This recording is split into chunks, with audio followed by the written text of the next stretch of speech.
Constructing your life is about much more than just building a bank account.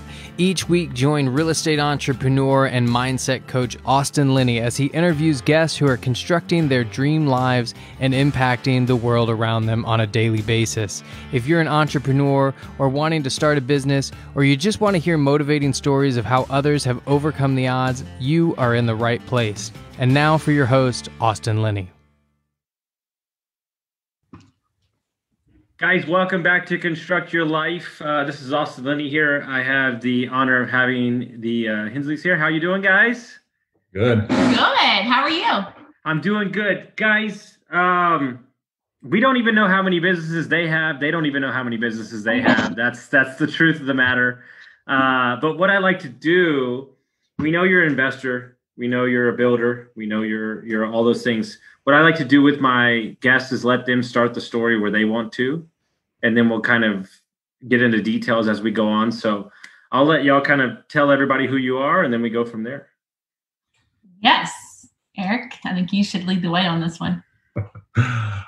So my name is Eric, and this is Niki. And I think just our story is we've been married for 10 years. We flip, build, long-term hold.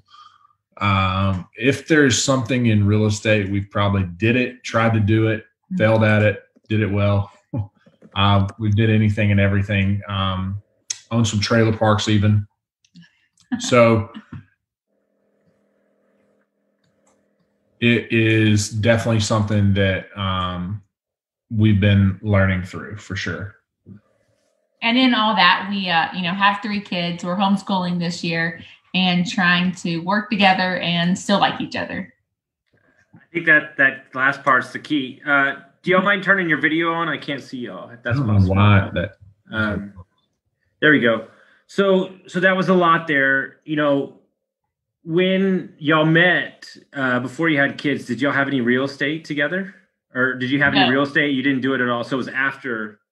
Yeah, we met in college. So he was playing football at Vanderbilt. And I went to the college where we live now in Murfreesboro. And we met line dancing one night. He was. Did you have on the boots and the cowboy hat? The boots. The boots, not the cowboy hat. So what did you go to college for, Eric? Football. No, I started as a mechanical engineer, and you realized that was hard. Quickly realized playing football and doing that was not going to work when I ended up with a 1.8 GPA after my freshman year. So there's probably some other things involved in that year as well. So, and then I switched over to human and organizational development, which at Vanderbilt is basically the football degree. Okay. And then when you graduated school, what did you do right after that? Got into sales. So in 2009, it's really, really tough to get a job. Like I expected to come out and, hey, I've got a Vanderbilt degree. Like, just give me $100,000 a year. Yes, please. Let's, it just didn't work that way. I tried to go to the NFL and it didn't work out. To be honest, it was something that I learned a lot from, but just didn't work out. And then I started working for a company that was door-to-door sales. So it was door knocking, selling paper and toner. Dude, I just got chills. I officially told somebody the other day that there's no more savage job than door-to-door knocking. And it was B2B too. So, but I actually did really good at it. I was really good at it. So, well, what's interesting to me is the biggest investors I've met, there's a guy I know that has bought $450 million worth of real estate in the last 4 years. And he started out cold calling, doing door-to-door. And all the big guys I meet, there's something about getting over that fear that somehow better prepares them to be a salesman or entrepreneur or investor, whatever you want to call it. Yeah, I think it definitely is a reason why he's done so well. And then ultimately, what turned you on to real estate and where did you get started? So I was working for a company called Cintas, and I hated it. I absolutely hated it. I hated everything about it. And I got an opportunity during that time. Niki and I bought a new home, and we were building with a company called Ryan Homes, and they're a huge national builder. They're probably number 3, number 2, number 3 right now. For sure. And they have tons and tons of neighborhoods. And so we ended up getting to where we were building with them and had a good experience. And so at the end of that, they were like, hey, we're opening up some new neighborhoods. We'd really like to have you come interview. I was like, okay. Well, they offered me, what I was making in total as a base salary. And I was like, well, this is awesome. So I jumped in and went and started learning, how to sell out of model homes. So that was kind of your foray. I didn't know that about you. So that was kind of your foray into the new construction world. Yeah. So I learned how to read blueprints, how costing worked, how to run a neighborhood. About got fired in the meantime because I sucked at being a salesman at that position because it was just it was just different. Why did you think you sucked it? Because you were such good at the other job. Why do you think you sucked at this one? Boredom. I mean, when you sit in a model home by yourself and, day in, day out, you really had to strive to stay focused. And, at this time in my life, I was 25. Yeah. I was 25 and, we're making really good money. We had no debt. And, honestly, at the time, I think the motivation just was not there. Mm-hmm. And I still worked. I worked full time for the city. Yeah. Did you say that? Yeah. And so we didn't see each other. I worked weekends. She worked days, or she worked during the week.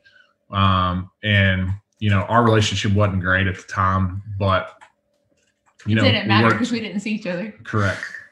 So, and then I kept going, and like I said, about got fired from that job just because, there was a lot of different things. And I had just a good sales manager. She believed in what I was able to do, and she gave me a second chance. And I don't know what happened, but after that, I just clicked something and then started crushing it.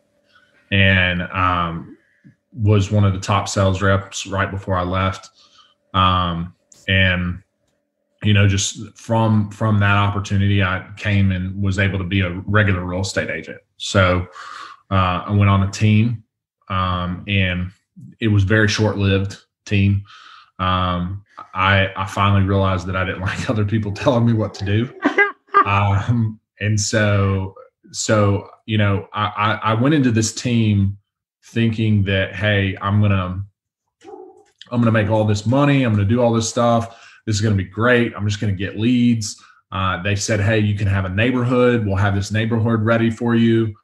And you can just do what you've been doing, right? None of that happened. None of it happened. Mm-hmm. Actually, farther from the truth. The biggest set of lies I've ever had in my entire life was that switch. Mm-hmm. But you didn't have an option there because I didn't have an option. I was pregnant with our third kid and I had just quit my job. And so there's no option. He had to succeed at it. Okay. Yeah, so within 30 days, I had my first sale. Within 60 days, we were crushing. And then I ended up doing more that year, which was 2015. I ended up doing more in income that year than us combined the year before. Amazing. And so I think I just carried the momentum I had, from selling new construction, and I was really good at open houses, really good. And I was going to ask you, because a lot of my coaching clients, a lot of people that listen to it are brand new agents. I've heard the story. I've heard the story 70 million times. Whatever your brokerage is going to promise you, they're not going to do. No. So how did you take I'm not going to do anything for you to I'm going to go crush it? And what were you doing that? Because I didn't have a choice. We didn't have any money, and I had 3 kids, and my wife didn't work. Yeah. And I think that's when people's true character comes out, is when, sink or swim, I guess, and a lot of people choose to sink and they just, depend on the systems or whatever they can. But, also that's when he had to thrive. I feel like when push comes to shove, that's when the champions are made. 100%, because I've been told me I've had a fucking crazy year, but ultimately when all the distractions were removed from my life and me leaning on other people, and like my mentors said, I have to bet on myself for once in my life, the true nature of who I was came 100% out. And it's been in spades. Right. And I think people are scared of that unknowing, but it also can bring the best out in a lot of people if they choose to look at it that way. And, with me, my first year in real estate, I did just over 7 million in volume, which was really good. And then at the end of that year, I just said, hey, I'm not going to be on a team anymore. During that time as well, I started working for a home builder in the area and started working his model homes, and really, brought him an idea of, hey, let's try this. And, you pay me a flat fee per house, and it worked out really well. And, I worked for him for the next 3 years. Mm-hmm. So, and grew that business and grew my business. And, it just grew into, where I just learned how to find deals. And then 2018 was my first investment deal. So in January of 2018, I had an opportunity to buy a house, and I had a listing. House was really bad. Like, lady was not happy at all. Her sister lived there. She didn't want to have to evict her sister. She's like, hey, I just want to sell it. I was like, well, look, here's what we can do. We can evict your sister. We can clean the house out, and you can get 120 grand. I said, you might be able to get a little bit more. I said, here's your fees. Here's everything involved. I was like, I'll help you do everything. But Niki and I had just did a first position HELOC on our old house, and we had some cash. I was like, or, I'll offer you 75 grand right now. No commission, no nothing. I said, I'll close in 3 days, and you don't have to mess with anything. I'll take care of it all. I said, either option that you want, I'd be happy to help you with. Mm-hmm. And she knew, what she was leaving on the table, but she didn't care because she just was tired and done. And she sold it to me for 75 grand. And I turned around in 3 weeks and sold it for 100, made 25,000 in 3 weeks. And, that was it. I was like, why in the world am I sitting in a model, selling regular real estate when I just made 25,000 off a $75,000 deal? Mm-hmm. Yeah. Yeah. And I remember back to the first conversation we ever had. You told me flat out to my face, I want it all. You said, Austin, I don't think you get it. When I go hard. And so, dude, we're sitting on 2021's coming up around the corner. So probably about 2 years, give or take. From that, and I don't even know if you can remember, from that first deal, not separate deals, but just total deals. How many investment deals do you think you've done in 2 years? Over 200. Holy shit. Okay. So you do that first one, and then what was the next one? The next one was $1 million 6 townhome gut to the studs rehab in hard money. So basically you went from like a double green to like triple black right off the gate.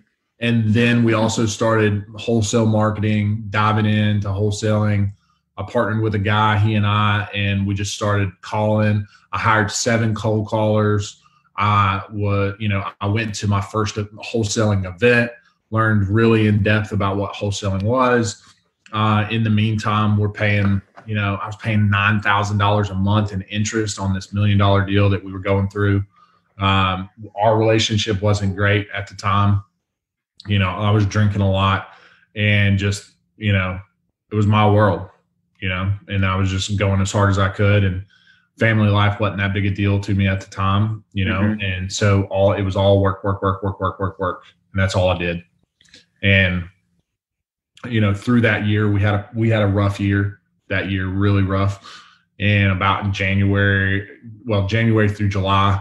And then in July was kind of when her and I were just like at our wits' ends. And once he started being really successful in real estate in general, probably beginning of 2017, the networking and the drinking all started. And that's when I left my job and I was staying at home with the kids, and he was out building his empire, I guess. So we've had about like 2 years of really bad marriage.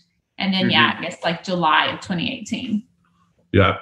And then in July 2018, she basically came to me and said, look, it's either you're going to continue to do this and, or, it's me, I'm talking about her and the family. And, at the time, and I'm still this way. Like, I don't want anybody to tell me what to do. Like, if you can coach me, and I'm going to be probably the best student you ever had. Right. Because I do listen. I am coachable. I grew up that way. Some coaches I had were terrible. Some coaches I had were phenomenal, and I'd run through a brick wall for them, and that's how I still am to a point. But now I think I wanted to keep my family together, and I wanted to have it all, like I told you.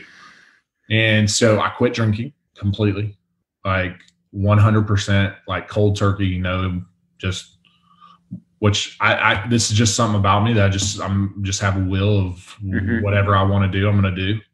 And so I quit that.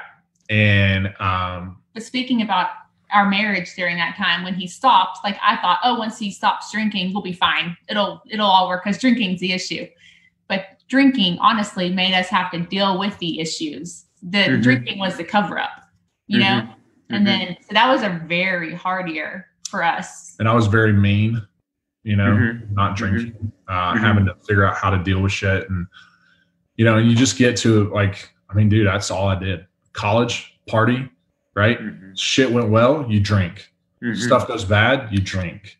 Like even through our first like 5 or 6 years of marriage, same thing. Like stuff went well, I drank.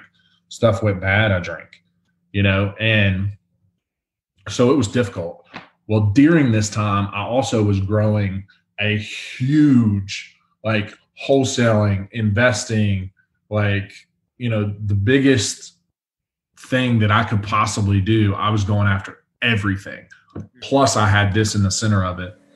And, at the end of 2018, we were okay. We were committed to making correct. It work, but it wasn't we both pleasant. were right. We both were committed. And then I was also committed to making my business work. So I started trying to find different ways, different marketing, learning everything, like what works, what doesn't work. I separated with the first business partner I had, and immediately got back into bed with another business partner that I thought like this was going to be great, and I thought, I always looked for the easy, which doesn't sound good, but the easy money, right? Like, oh, this guy's going to rehab, this guy's going to work, like, but I would always out hustle the other party, right? And then like that wouldn't go well. And, and of course I'm a very dominant figure in general. Sure. Yeah. And so we kind of got into 2019, and 2019 is where we started like really growing, not only together, but also as the business. And in 2019, we were able to figure out that we were good at rehabs. We didn't like working with other people that had a say. And that's 2019 is when we started really coming together. We were able to start working on projects together. I started looking at more builds. I started looking at a couple of rentals, and learning what cash flow was and, how to do it. And so at the end of 2019 is when I bought my first rentals, and I bought them in Chattanooga. I bought 8 doors like that. And then, we just kind of grew from there. And in 2020 is honestly, and we've had so many people be like, hey, 2020 has been terrible. It's the worst year ever. it is the best year of our entire, I mean, it's been the best year I've ever had. It's been the best year for our marriage, the best year for my business, like the kids, like 2020 has been the absolute best year we've ever had. And I think it was leading up to this, honestly, because before the pandemic would have just wiped her and I out, like, because relationship wise, like we would have killed each other. Like,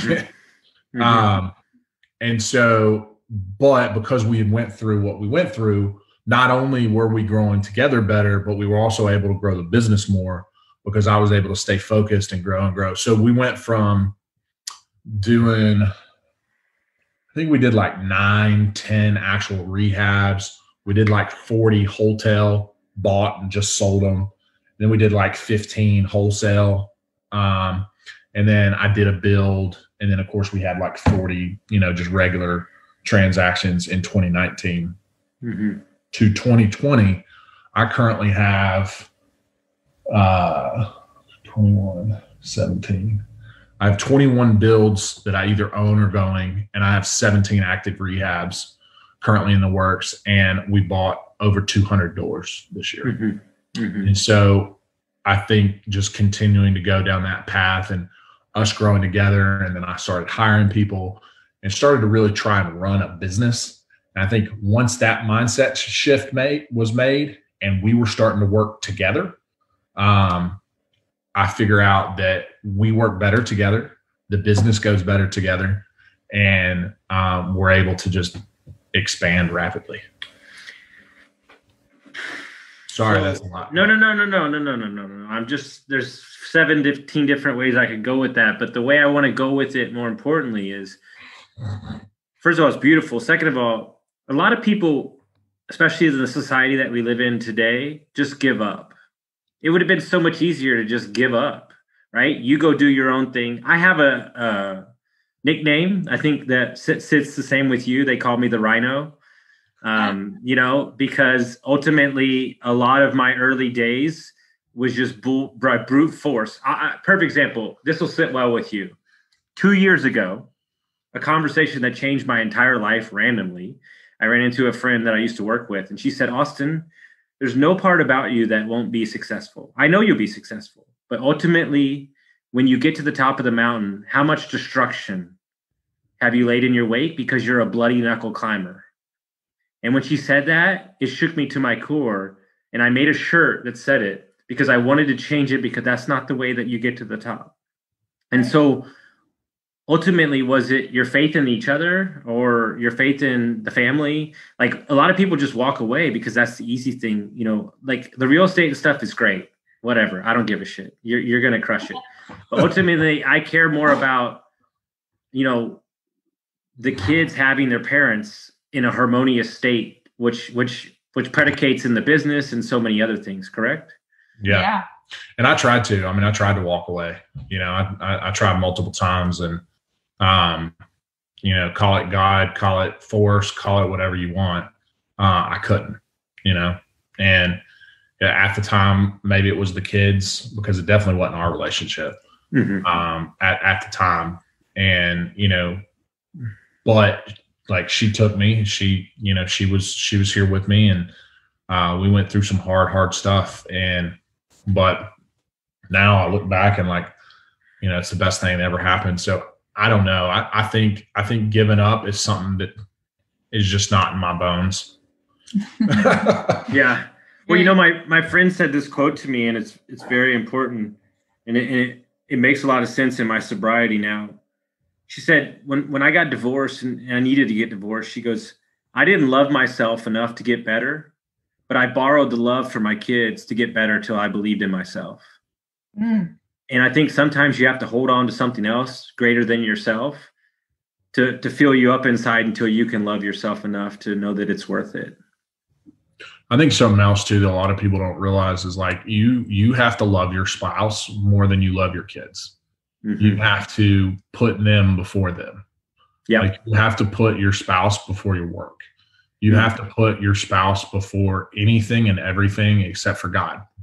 And, that is one thing I never did, until the recent, like 18 plus months. And I just started putting her first, and, even to yourself. And a lot of people just think like, hey, when I have these kids, like these kids are the most important thing.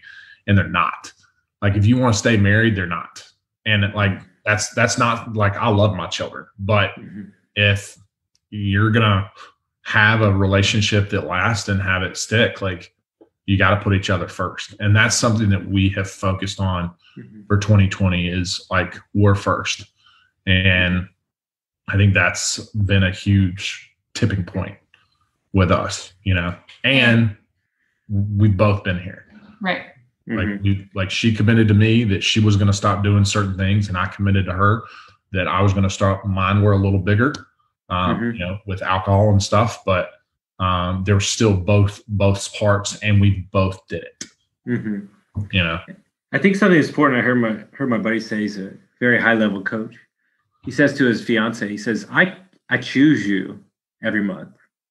Right. I don't be with you. I choose you. And when I choose you, it means I'm signing up for what we decided upon. But also, I have to understand that my actions, like, I don't talk about this a lot, but I've got a girlfriend now that, is an amazing human being. But ultimately, I was married for 13 years. And sometimes when we get in a fight, I revert back to that, like, death match of marriage. Yeah. And she's like, who the fuck are you fighting with? And I'm like, I'm sorry. Like, it just like kicks me back because I have to understand that I'm so conditioned that way. And so you have to like almost like retrain yourself and reprogram yourself. And it's very interesting to see how many bad habits you have as a person, right? Yes. I mean, yesterday in a conversation, he mentioned something, and it like about putting an ATM machine out somewhere, trying another company he wants to start. And something he said, hey, I was like, I got an ATM fund. Don't even worry about it. Oh, Lord. But something he said in it, I was like, oh, well, remember when blah, blah, blah, blah, blah. Like, I totally turned it, and I had to take a second, and I apologize. And I said, I have no idea why I brought that up. I'm sorry. So, I mean, I'm easily triggered, and we both are. We're both learning how to maneuver around the triggers.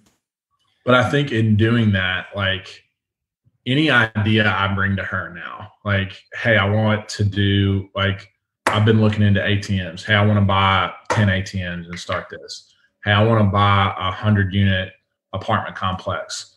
Like, I want to go buy a beach house and Airbnb it. I want to build a beach house. I want to, what's my other crazy one? I want to build 2 houses in San Diego when we live in Tennessee. And I had the lot under contract. Like, we get the point. You have so not. But she always goes do it. Yeah. There's never a question, except for San Diego. She didn't want to go to California, but but it's always do it. And that type of support has allowed me to do some crazy stuff. Because side note. Well, I remember. So my buddy just posted yesterday. He has a condo downtown San Diego. He got it booked for 54 days, $17,000. So maybe we need to put that back on the table. But that's a whole other story. All right. This was in Mission Beach. It was a 2. Hey, I ran 6 Airbnbs in Mission Beach. I got the numbers in my head already, bro. We're good. So, but it's a jungle down there. Just side note. Yeah. But ultimately, at the end of the day, this is what I learned, right? And I know Eric to know him enough. What is the point, right? There's a point to keep him on the rails, which my coach keeps me on the rails. But if he were to really hold me back, then he would piss me off and he'd be doing a disservice. So it's almost like the same way my team, right? My assistant, my business partners know how to hack my brain. Like Austin is crazy. He's coming up with, he wants a blimp, like crazy stuff, right? But they know they know what's important. They know what's not. And they know when I bring it up 3 times, it means I really want to do it. It's going to happen. Right. Right. And so but here's the difference. Here's the difference between the ex-business partners and the new ones. And nothing against the ex-business partners. We were learning together. All of us. It was a new business for us.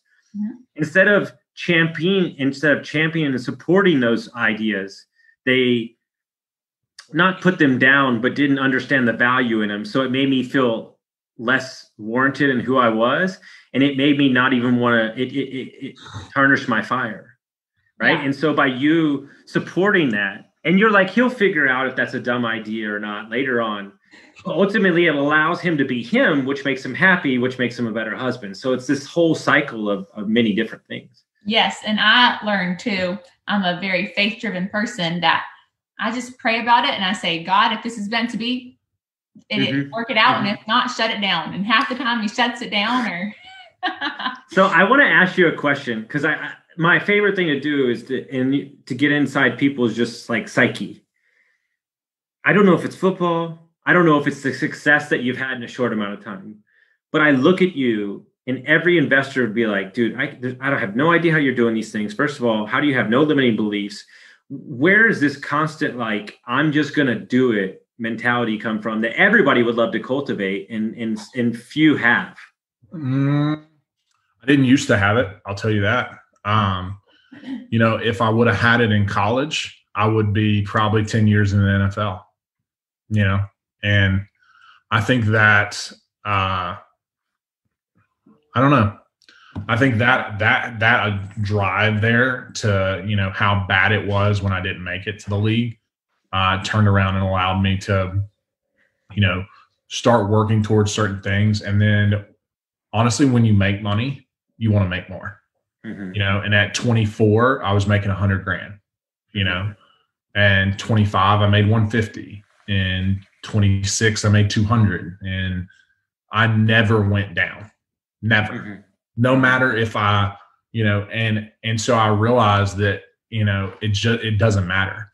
It doesn't matter. Like, money grows on trees.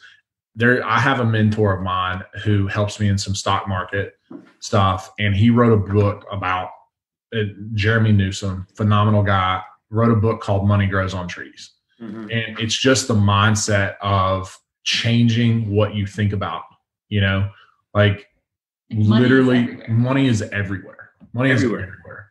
And so, but ultimately it takes to get to the first $100,000. And after that, you have to break the ceiling. And right now I'm trying to break $1 million. Okay. And that's the ceiling that I want to break right now. And so, we continue to do different things, but I think for my drive, it's changed. Like, at first it was get to the league. Well, then I didn't get to the league, and that was very, very disappointing for me. But then I look back and I go, but you drank for 4 years straight.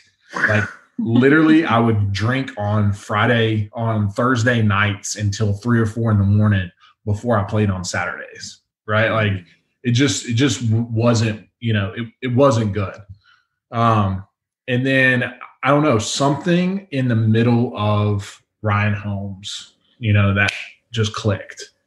And, I don't know what it was. It wasn't family, because that we weren't the best then, but maybe it was.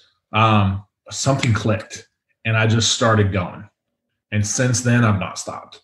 Not only in not going, but like, I will do anything and everything, and I'll at least try it if I think it's going to work.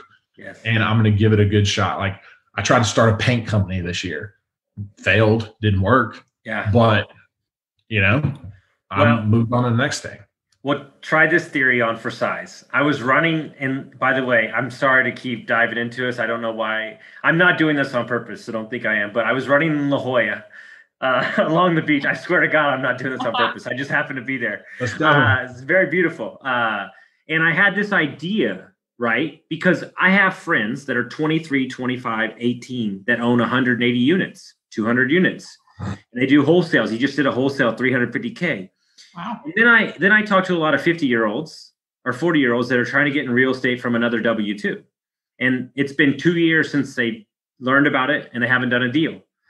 And I almost think that being so young and naive to the process, you're almost dumb enough to just do shit, and then you wake up one day and you have a bunch of shit. Isn't that the process? Yes. Yeah. I mean, that's the deal. You're like, well, fuck it. I mean, because I had a really bad joke. I'm not going to say it because she's here.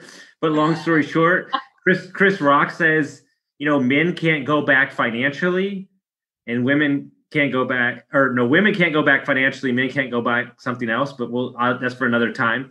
But either way, what I'm saying is, when you just said it earlier, when you taste it, right? And you taste that 30 units, and I have a coaching client, young kid, gotta love him. came out of rehab. He's doing great. He's crushing the world right now. Thank God.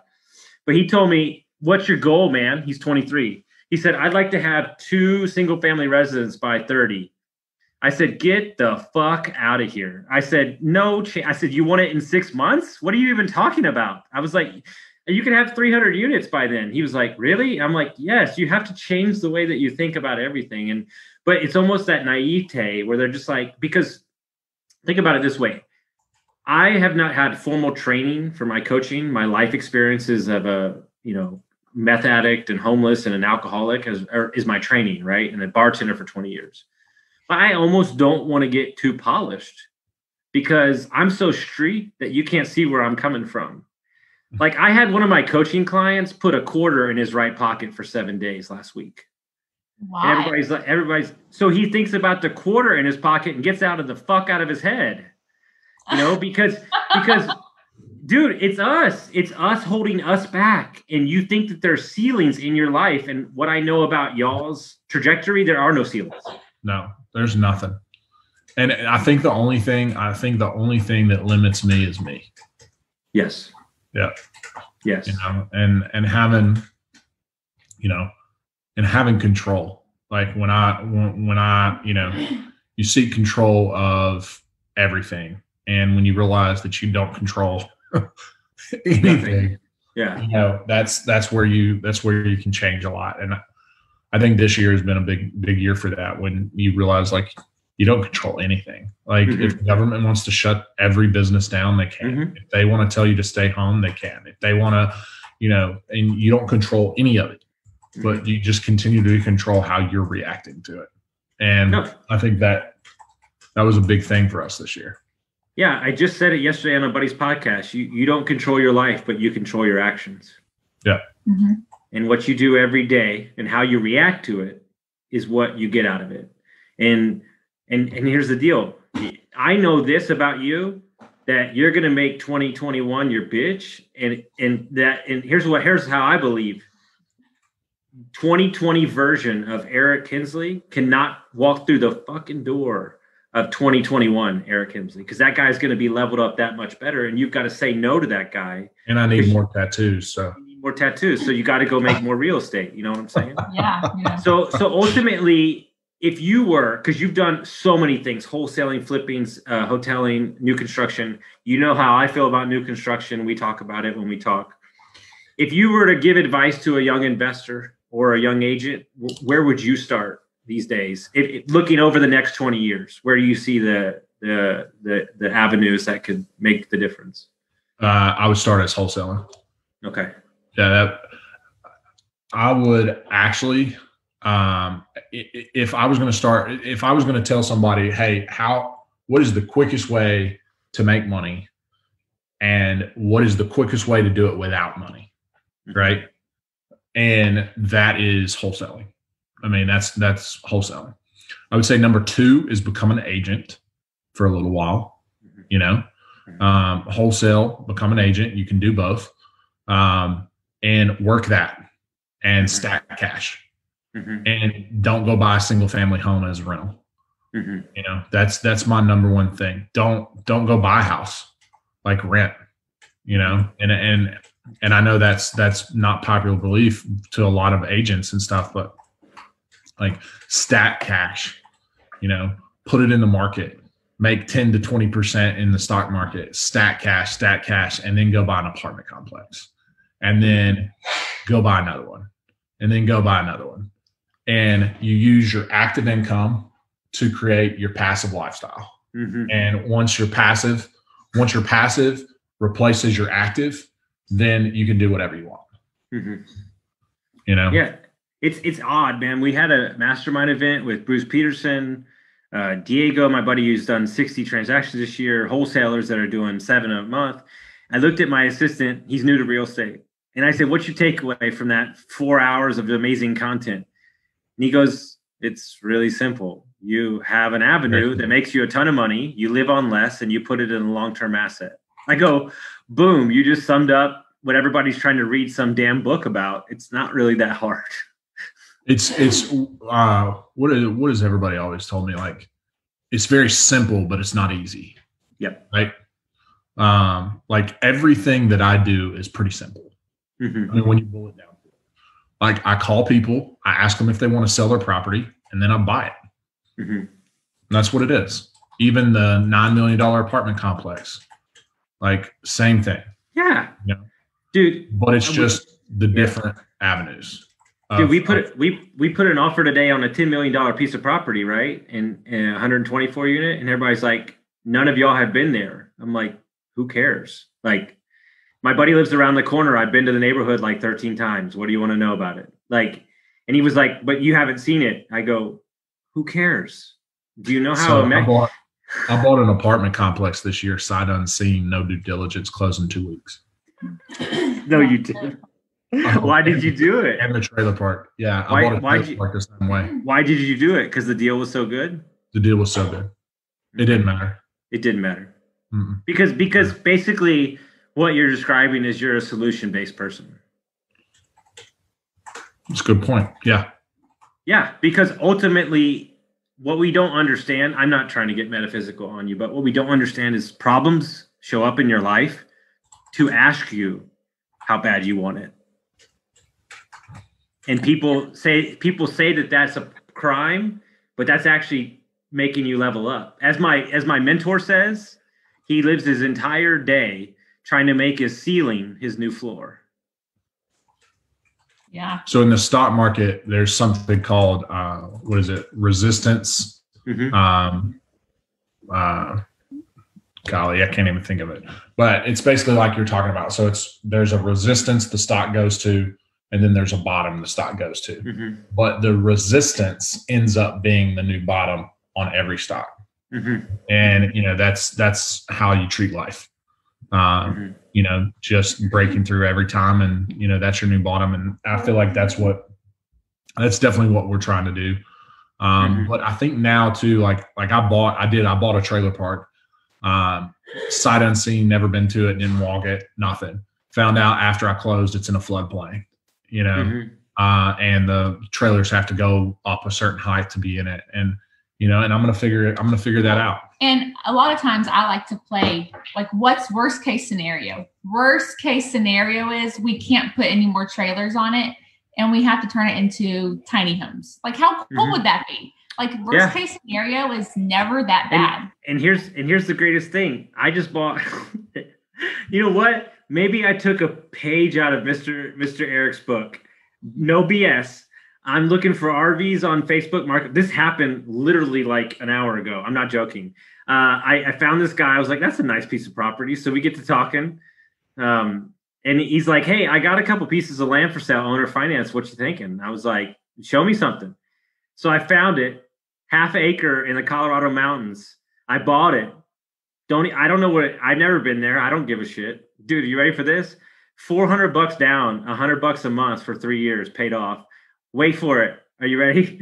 I found out from my cousin who lives up there, it's next to the best fly fishing in Colorado and 40 minutes from Breckenridge. He's like, dude, you just stole it. It's like, you just stole it.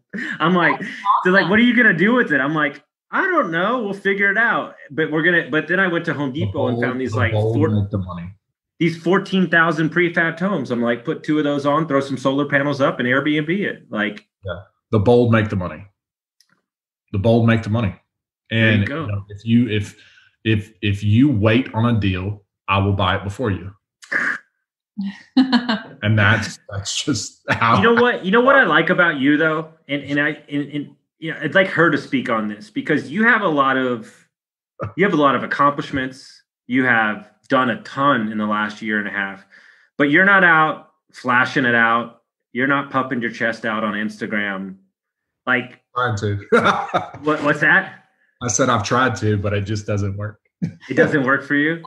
But ultimately, like, you have, like, I know that we haven't even seen half of what you really want to do, right? I mean, like, we haven't. I can't even imagine what you think of at night. Well, I'm happy I can't see all of it. No, but ultimately, what is amazing is through all the struggles in the early years, I feel like that you're just so happy that ultimately whatever comes your way, it's just like you're just gonna, for lack of a better word, smile it away. Or grunt. Yeah. Well, I mean, we're guys. We can only do so much. You know what I'm saying? Mine through it, right? Yeah. Well, I have a friend I need to introduce you to, because I think I finally met a human being that thinks bigger than me and you do. So he wants to have blimps take his clients from his Montana property to his Denver property. He wants to buy blimps, and I'm like, yes, dude, let me work with that guy. So it's you try and find the people, like, and I'm still looking for them, but when I tell people I want to buy a jet, yes, like I don't want a Ferrari, I want a G650. Yes. I want a $54 million plane. And it's when people tell you that and they go, all right, cool, how can I help you?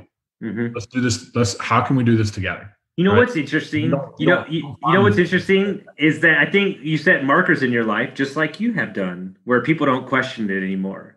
And so, you know what somebody said to me the other day? They said, "You don't know who I am, but you want to come on my podcast?" I was like, "You don't know who I am." He goes, "You did 75 hard. I know exactly who you are. I'm good." And you're on round 2 of it? Well, I'm a crazy person, but either way, you know what I'm actually doing? I haven't told anybody. What? I'm doing 365 days hard. Because my thought process was, how much farther along would I be in my life if I did 365 days straight? I did the 75 hard this past summer. It was wonderful. Yeah. Wonderful. We're starting next Monday. I'm going to make them do it with me. It's awesome. You know what I also did to streamline my life? Because my buddy manages $5 billion, and we're talking about like setting Martrick. He works for UT.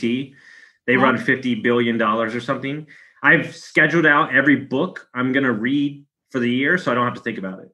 So I just finished a book today. I'm on to the next one, because I think that in society we have a problem. It's creeping its head. Decision fatigue. Yeah. You go to Starbucks and they ask you 7 milks. I don't care about the milks. Just make me the damn Star. This right here, decision fatigue. You can do anything and everything. Yeah. And so it's almost like you get to the end of the day and you're like, I can't even think anymore. Well, if you don't have to think about what you're doing and you have good food in your house and you have a book ready to read, well, then you can just step into the new thing. Right. No excuses then. It's all laid out for you. So I want to respect your time. How do people find out about you if they want to see what you are up to continue the process? Absolutely. So at Flip This Together on Instagram, and then we're getting ready to create a YouTube channel, and we're going to give away everything we can for free. Yes, so I knew. Yeah, I was going to say today, y'all should start a TV show, because y'all are a TV show. This is amazing. So we're bringing the Construct Your Life Mastermind with Tyler Coble. We're going to do a big event. I'm speaking financial advice. He's the best. So May, can I commit that you are going to speak at it? Yeah. Are you at least Eric? Yeah, I'll speak at it. Okay, it's gonna. Bruce Peterson's coming in town. It's gonna be we're gonna have a good. And let me tell you something. I don't do anything small, so we're probably gonna do it on a rooftop. We're gonna have a VIP dinner Friday night. We're just gonna make it fun, dude. Because I have a new rule, and I want you to hang on to this rule, Eric, because I think that too many real estate people talk to too many real estate people. Oh. I swear to God, we don't see the deficiencies in our business because we all think the same way. Yeah. And so the best thing that I did this year was I started talking to a stocks guy. Okay. So and here's what I mean by that. So when the coronavirus jacked up the stock market, I was like, now's the time to get in. I threw 50 grand into the stock market. Okay. And I learned from this guy. And what I learned from him changed my real estate business. And I couldn't agree more. So learning a different industry and how they work and what they did has now changed the trajectory of my real estate business and how I hold on to cash and what I do with it and liquidity, right? Because that's what I'm learning from banks right now is banks love liquidity, but I hate it. I hate cash. I hate cash sitting there. But now I know what to do with it, and I can think through, better things to do with the cash position that I have, because I have to have the cash position to close a $10 million deal. Yes. Right. Mm-hmm. And so it's been crazy the change in the mind when you start really thinking about other avenues. And I think that's what's expanding me out. Like I bought an Amazon store this year too. Learning that business. Yeah, we're about to do that too. Yeah, I mean, it's you got to have it all, man. You got to have the different revenue streams. Chris, I'm sure you are with around the amazing people you are. Do you know about infinite banking? Yes. Yeah, I've got that. You have that too. Yeah, I mean, my buddy has 5 of them, and he actually loans money to other investors. so he's making money off his own money. Yep. Yeah. No, that's the thing. Like the other thing, like if anybody hears this and wants to sell a bank, I'd love to buy a bank. So sure. I think that's the next thing is, learning the financial side of it is also been a big thing, because I can find money for anything. Yeah. Whether it's through another hard money lender, a bank, sure. PM, other people's money, whatever it is, I can figure it out. Yeah. No matter what it is. And if I put it under contract, I'm going to figure it out. I'm going to close on it. And that's the mindset that I've always had, is like, I'm not going to leave somebody hanging just because I supposedly didn't find the money.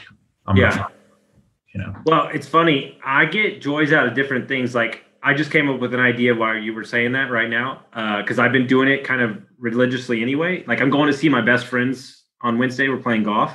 I bought all of their kids, Rich Kid, Poor Kid, so they can read it. But what I did is I have a friend of mine whose son is in an entrepreneurship school. He's 15.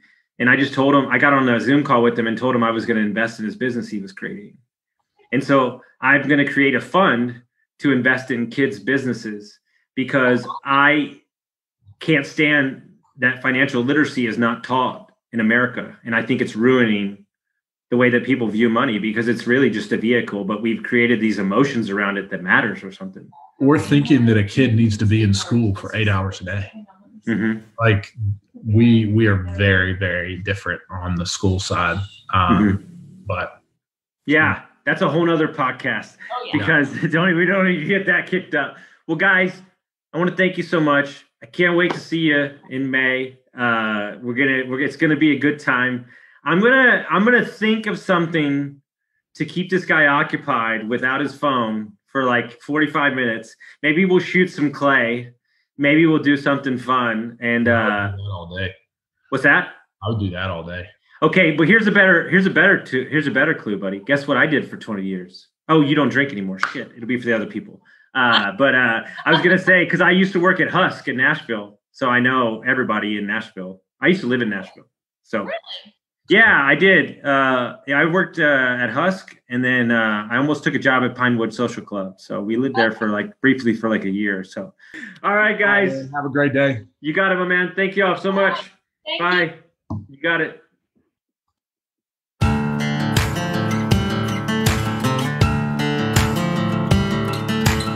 Thank you for listening to Construct Your Life with Austin Linney. If you enjoyed this episode, be sure to rate, review, subscribe, and pay it forward by sharing with a friend. Most importantly, take this opportunity to start constructing your life by taking immediate action on what you learned. For show notes, resources, and more information on one-on-one coaching with Austin, visit constructyourlifepodcast.com.